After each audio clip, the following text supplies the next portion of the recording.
اعوذ باللہ من الشیطان الرجیم بسم اللہ الرحمن الرحیم فَكُلُوا مِمَّا ذُكِرَ اسْمُ اللَّهِ عَلَيْهِ إِن كُنتُم بِآيَاتِهِ مُؤْمِنِينَ وَمَا لَكُمْ أَلَّا تَأْكُلُوا مِمَّا ذُكِرَ اسْمُ اللَّهِ عَلَيْهِ وَقَدْ فَصَّلَ لَكُم مَّا حَرَّمَ عَلَيْكُمْ إِلَّا مَا اضْطُرِرْتُمْ إِلَيْهِ وَإِنَّ كَثِيرًا لَيُضِلُّونَ بِأَفْوَاهِهِمْ بِغَيْرِ عِلْمٍ إِنَّ رَبَّكَ هُوَ أَعْلَمُ بِالْمُعْتَدِينَ۔ معزز سامعین و ناظرین، یہ آیت جو میں نے آپ کے سامنے تلاوت کی ہے یہ 8ویں سپارے میں ہے۔ اب میں اس کا ترجمہ آپ کے سامنے رکھتا ہوں۔ بسم اللہ الرحمن الرحیم۔ فَكُلُوا مِمَّا ذُكِرَ اسْمُ اللَّهِ عَلَيْهِ، اور جس پر اللہ کا نام لیا جائے اس میں سے کھاؤ۔ ان کنتم بِآیاتِ مُؤْمِنِینَ، اگر تم اس کی نشانیوں پر ایمان رکھتے ہو۔ وَمَا لَكُمْ، اور تمہیں کیا ہے، اللہ تَأْكُلُوا مِمَّا ذُكِرَ اسْمُ اللَّهِ عَلَيْهِ، جس پر اللہ کا نام لیا جاتا ہے وہ تم کیوں نہیں کھاتے۔ وَقَدْ فَصَّلَ لَكُم مَّا حَرَّمَ عَلَيْكُمْ، اور اللہ تعالیٰ نے تم پر وہ صاف طور پر بیان کر دیا گیا ہے جو تمہارے لیے حرام ہے، الا ما اضطررتم، یہ جائے کہ تم مضطر ہو جاؤ۔ اِنَّ كَثِيرًا لَيُضِلُّونَ بِأَفْوَاهِهِمْ، بہت سے لوگ اپنی خواہشوں سے گمراہ کرتے ہیں بغیر علم کے۔ اِنَّ رَبَّكَ هُوَ أَعْلَمُ بِالْمُعْتَدِينَ، اور اللہ تعالیٰ زیادتی کرنے والوں کو اچھی طرح جانتا ہے۔ ناظرین دیکھیے، اب ترجمہ کر لیا، اب ہم تھوڑی سی بات کرتے ہیں اس پر۔ فَكُلُوا، پس کھاؤ، مِمَّا ذُكِرَ اسْمُ اللَّهِ عَلَيْهِ، جس پر اللہ کا نام لیا گیا ہو، یعنی ہر وہ چیز جس پر اللہ کا نام لیا جائے گا وہ تم کھا سکتے ہو۔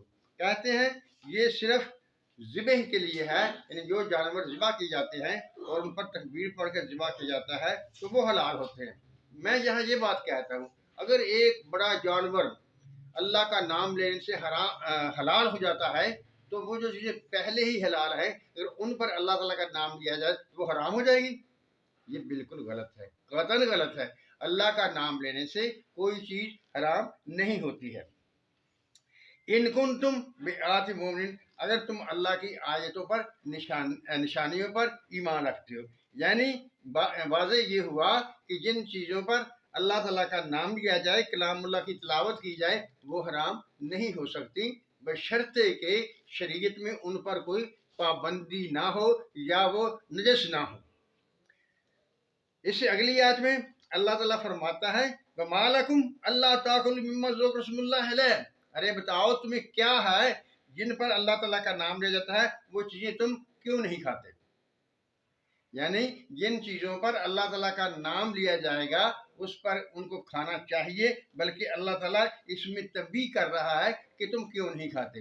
یہ لوگ جو ہم میں سے کہتے ہیں کہ ختم والی چیز حرام ہو جاتی ہے انہیں ذرا اس بات پر غور کرنا چاہیے۔ پھر آگے ارشاد ہوتا ہے وَقَدْ فَصَّلَ لَكُم مَّا حَرَّمَ عَلَيْكُمْ، اور اللہ تعالیٰ نے اور اس نے یا تم پر وہ چیزیں واضح کر دی گئی ہیں جو حرام ہیں، الا ما اضطررتم، یہاں تک کہ تم حالت اضطرار میں ہو، تو اس وقت یہ مسئلہ تبدیل ہو جاتا ہے۔ پھر وَإِنَّ كَثِيرًا لَيُضِلُّونَ بِأَفْوَاهِهِمْ، اور بہت سے لوگ تمہیں اپنی خواہشوں سے بغیر علم کے گمراہ کرتے ہیں۔ إِنَّ رَبَّكَ هُوَ أَعْلَمُ بِالْمُعْتَدِينَ، بے شک اللہ تعالیٰ زیادتی کرنے والوں کو، حد سے بڑھنے والوں کو خوب اچھی طرح سے جانتا ہے۔ معزز سامعین و ناظرین، میں نے آپ کے سامنے آیت مبارکہ کا ذکر بھی کیا، پڑھ کر بھی آپ کو سنائی اور اس کا ترجمہ بھی کیا۔ اب دیکھتے یہ ہیں کہ جو باتیں کہی جاتی ہیں کیا ان میں کچھ حقیقت ہے؟ جس پر کلام اللہ پڑھا جائے وہ حرام ہو جاتی ہے، اسے کھانا نہیں چاہیے، اور بڑے شد و مد سے لوگ اس بات کا اظہار کرتے ہیں۔